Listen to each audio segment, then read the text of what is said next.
안녕하세요. 이츠맨의 안철준입니다. 자, 2023년도는 어떤 해라고 생각하십니까? 바로 인공지능의 해라고 생각됩니다. 자, 챗GPT가 쏘아올린 AI 놀라운 성과를 지켜보면서 말이죠.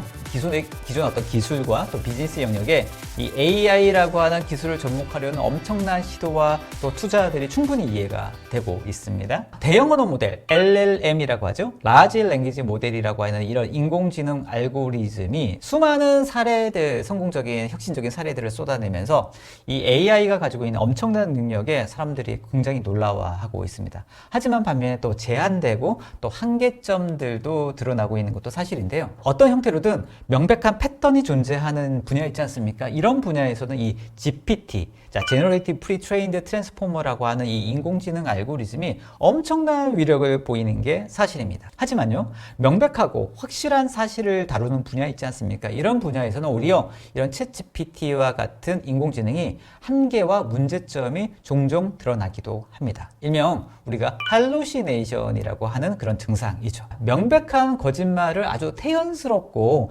진실인 것처럼 얘기하는 경우가 종종 있는데요. 바로 이런 문제를 할루시네이션이라고 합니다. 자, 챗GPT는 참인지 거짓인지 명백하게 판별하는 문제에는 좀 취약하다고 알려져 있고요.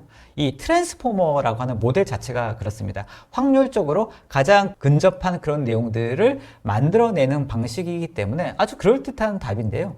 이게 참인지 거짓인지 명백한 경우에는 좀 혼동스러울 수도 있다라고 하는 근본적인 한계를 가지고 있습니다. 자, 이러한 챗GPT의 한계와 가능성에 대해서 아주 흥미로운 에세이가 있어서 오늘 좀 소개를 해드리려고 합니다. 자, SF 작가인 테드 창 혹시 아십니까? 자, 이 테드 창이라는 작가가 2023년도 2월에 뉴요커라고 하는 잡지에 게시한 칼럼인데요. 시간이 좀 되어 있습니다만 현재에도 이 챗GPT라고 하는 인공지능의 어떤 원리와 한계점 그리고 방향성에 대해서 이해하는 도움이 될 것 같아서 오늘 영상으로 준비를 했습니다. 제목은 챗GPT는 웹의 흐릿한 JPG다 라고 하는 칼럼입니다.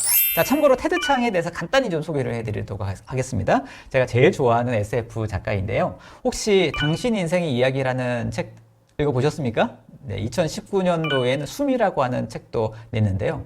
두 권의 중단편집밖에 내지 않은 이 SF 작가가 현존하는 가장 위대한 SF 작가라고 하는 칭송을 받고 있습니다. 아마 2017년도에 컨택트라는 영화, 드니 빌레브 감독의 영화인데요. 이 영화는 좀 많은 분들이 보신 것 같습니다. 이 영화의 원작이 바로 이 테드 창의 내 인생의 이야기라고 하는 단편을 가지고 만든 영화입니다. 영화도 훌륭하지만요, 이 소설도 굉장히 훌륭하기 때문에 꼭 좀 한번 읽어보시길 권합니다. 이 테드 창의 칼럼을 재각색해서 소개를 좀 해드리려고 하는데요. 2013년의 이야기로 시작됩니다. 자, 2013년도에 독일의 건설회사 직원들이 제록스 복사기 아시죠? 제록스 복사기를 통해서 설계도를 출력했는데 이상한 점을 발견했습니다. 자, 각 방의 치수가 말이죠, 잘못 표기가 되어 있는 점을 발견한 겁니다.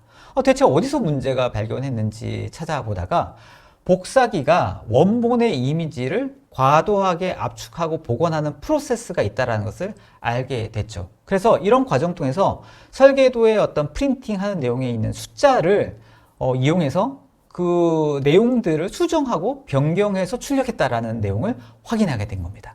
자, 잘 보이지 않으면 그냥 흐릿하게 출력하면 될 거를 복사기가 사람이 읽을 수 있도록 숫자를 주변에 있는 정보를 가지고 제너레이션, 생성해서 마치 이게 정확한 값처럼 해서 보이게 만들었다라는 게 문제가 되는 거죠. 제록스사의 복사기의 문제가 바로 이런 오픈 AI의 챗GPT와 같은 이런 프로그램의 어떤 할루시네이션 특성과도 유사점이 있다고 보여지는 거죠. 자, 제록스 복사기의 이런 프로세스는 압축이라고 하는 과정을 이루고 있는데요. 자, 압축은 두 가지 방식이 있습니다. 무손실 압축과 또 손실 압축이 있는데 대부분은 손실 압축을 이용을 하게 됩니다. 왜냐하면 사이즈를 줄이기 위해서는 효율을 높여야 되는데 그러기 위해서는 손실 압축이 있을 수밖에 없는 거죠. 정확한 데이터가 아니라 어떤 정보를 사람이 인식하게끔 전달하는 사진, 오디오, 비디오와 같은 그런 어떤 정보는 이렇게 압축이라는 방식이 광범위하게 쓰이고 있습니다. 이렇게 압축이 높으면 복원된 해상도가 떨어지게 되는데 그 해상도를 복원하기 위해서 주변의 정보를 이용해서 평균값으로 그 값을 채워 넣는 방법, 이게 인터폴레이션 보관법이라고 하는데 바로 압축해서 복원하는 과정을 이런 식으로 채워 넣는다고 합니다. 그래서 압축이 너무 높으면 말이죠, 이 채워 넣는 정보 자체가 너무 블러해지는 그런 효과, 그게 JPG의 흐림 효과라고 하는 겁니다. 바로 이제 이 그림에서 나타나는 것과 같은 건데요. 챗GPT가 정보를 처리하는 방식이 방금 말씀드렸던 JPG 압축 방식과 유사한 측면이 있다고 볼 수 있을 것 같습니다. 웹에서 찾은 정보를 다른 유사한 단어를 사용해서 다시 포장하는 방식을 쓰고 있는 챗GPT는 이런 흐릿한 JPG로 생각할 수 있을 것 같습니다. 정확한 내용이 아니라 있을 법한 근사치의 정보라고 볼 수 있는 거죠.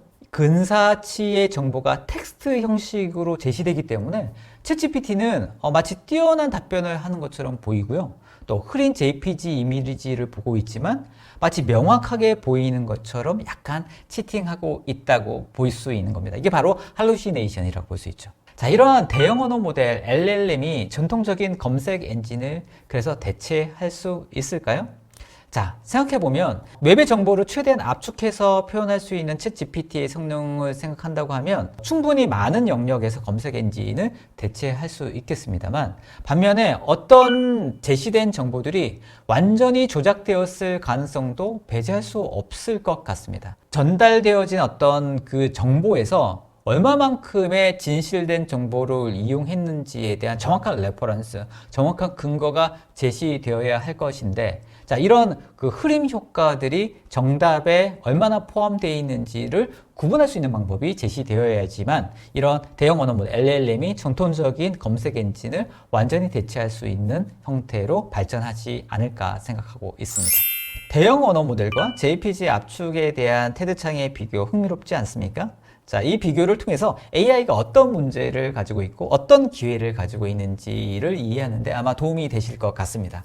자, 기술의 한계와 가능성을 이해하고요. 또 인공지능 시스템이 생성한 내용들을 비판적으로 검토하고 특히 문제가 되는 경우에는 원본 정보하고 비교해서 판단하는 그런 노하우, 그런 어떤 시각이 앞으로 인공지능과 살아가는 우리에게 꼭 필요한 어떤 자질이지 않을까 생각을 해봅니다.